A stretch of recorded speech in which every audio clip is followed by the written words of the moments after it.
হরে কৃষ্ণ হরে কৃষ্ণ। কেমন আছেন সবাই? আশা করি সবাই ভালো আছেন। ভালো থাকুন, সুস্থ থাকুন।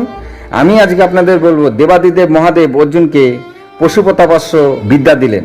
দেবাদিদেব মহাদেব অর্জুনকে পশুপতাপাস্য বিদ্যা দিয়েছিলেন পাণ্ডবদের বনবাস পার্ট 14। আর দেবাদিদেব মহাদেব অর্জুনকে বলেছিলেন, তুমি হলো সনাতন ঋষি নর। অর্জুনই হলো নরনারায়ণের নর, প্রধান সনাতন ঋষি। চলুন শুরু করি। আজকে আমি আপনাদের কাছে এটাই বলবো, দেবাদিদেব মহাদেব কেমন করে অর্জুনকে পরীক্ষা নেওয়ার পরে পশুপতাপাস্ত্র প্রদান করলেন বা বিদ্যা দিলেন। যখন কোনো অস্ত্রশস্ত্রই আর কাজে আসলো না, তখন মল্লযুদ্ধ করেও ভীলকে হারাতে পারলো না, এবং তারপরে ভীল এক ঘুষিতেই মারার পরে অর্জুন যখন অজ্ঞান হয়ে মাটিতে পড়ে যায়, তারপরে যখন অর্জুন জ্ঞান ফিরে পায়, তিনি চিন্তা করলো, আমি এত শক্তিশালী এত পরাক্রমী হয়েও এক ভীলকে হারাতে পারলাম না। আসলে তো ভীল ছিল মহাদেব। আর মহাদেব কিছু দূরে দাঁড়িয়ে অর্জুন কি করে তাই দেখতে থাকলো আর মিটিমিটি হাসতে থাকলো। তখন অর্জুন কি করলেন শুনুন। তখন অর্জুন কিছু বালুমাটি তুলল। সে বালিমাটি তুলে তিনি সে বালিমাটি দিয়ে একটা লিঙ্গ বানিয়ে নিলেন এবং তাকে একটা মালা পরিয়ে দিলেন। ভীল কিন্তু দূরে দাঁড়িয়ে দাঁড়িয়ে অর্জুনের এই কাণ্ড কারখানা দেখছিলেন। অর্জুন একটা শিবলিঙ্গ বানিয়ে তাতে একটা মালা পরিয়ে দিয়ে তিনি শিবের স্তুতি করে শিবের পুরো পূজা আরাধনা করতে থাকলেন। এবং যখন তার শিবের স্তুতি সম্পূর্ণ হলো এবং পূজা পাঠ শেষ হলো, তখন তিনি দেখেন যে মালা তিনি লিঙ্গেতে চাপিয়েছিলেন, সেই মালা ওই ভীলের গলায় রয়েছে। তখন আর অর্জুনের কিছু বুঝতে বাকি থাকলো না। অর্জুন দৌড়ে গিয়ে ষষ্ঠাঙ্গে ভীলের পায়ে পড়ে গেলেন। আপনি ভীল সেজে এসেছেন, আমি বুঝতে পারিনি। অর্জুন কি বলছে, আপনি ভীল সেজেছেন, আমি বুঝতে পারিনি। তখন ভীল হেসে বলে, আমি তোমার পরীক্ষা নিতে এসেছি। তুমি যে আমার স্মরণে এসছো, তাই তোমার পরীক্ষা নেওয়া আমার কর্তব্য। তাই আমি তোমার পরীক্ষা নিতে আমি ভীল সেজে এসেছি। তারপরে ভীল তার নিজের স্বরূপ ধারণ করলেন।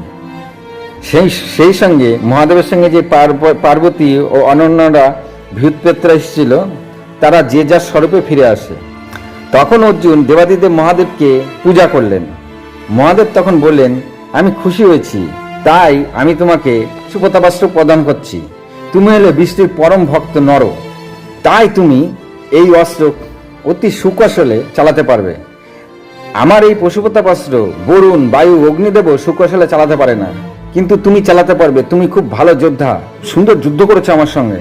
তখন অর্জুন বলে, আমাকে ক্ষমা করবেন, আমি বুঝতে পারিনি যে আপনি মহাদেব।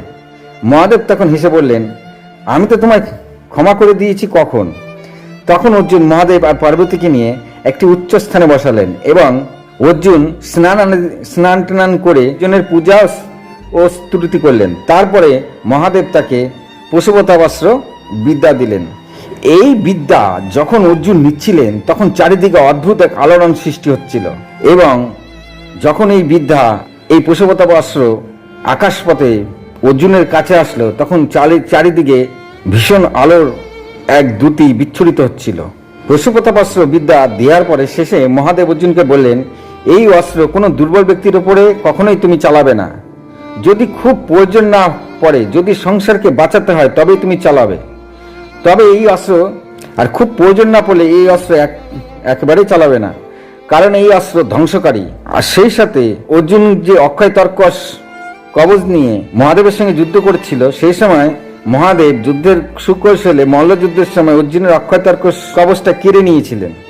সেই কবচটা আবার অর্জুনকে তিনি ফিরিয়ে দিলেন। আর সেই সময় মাতা পার্বতীও অর্জুনকে অনেক আশীর্বাদ করলেন, আর তুমি বিজয় হয়ে বলে আশীর্বাদও করলেন। এই বলে দেবাদিদেব আর মহাদেব আর মাতা পার্বতী তারা যাওয়ার আগে মহাদেব অর্জুনকে বলে গেলেন যে এবার তুমি স্বর্গে যেতে পারো, তুমি স্বর্গে যাওয়ার অধিকারী, তোমার তপস্যা সফল হয়েছে। মহাদেব যখন চলে যাচ্ছিলেন, অর্জুন সেদিকেই তাকিয়েছিলেন। হরে কৃষ্ণ হরে কৃষ্ণ। আজ এই পর্যন্তই। ভালো থাকুন, সুস্থ থাকুন, নমস্কার।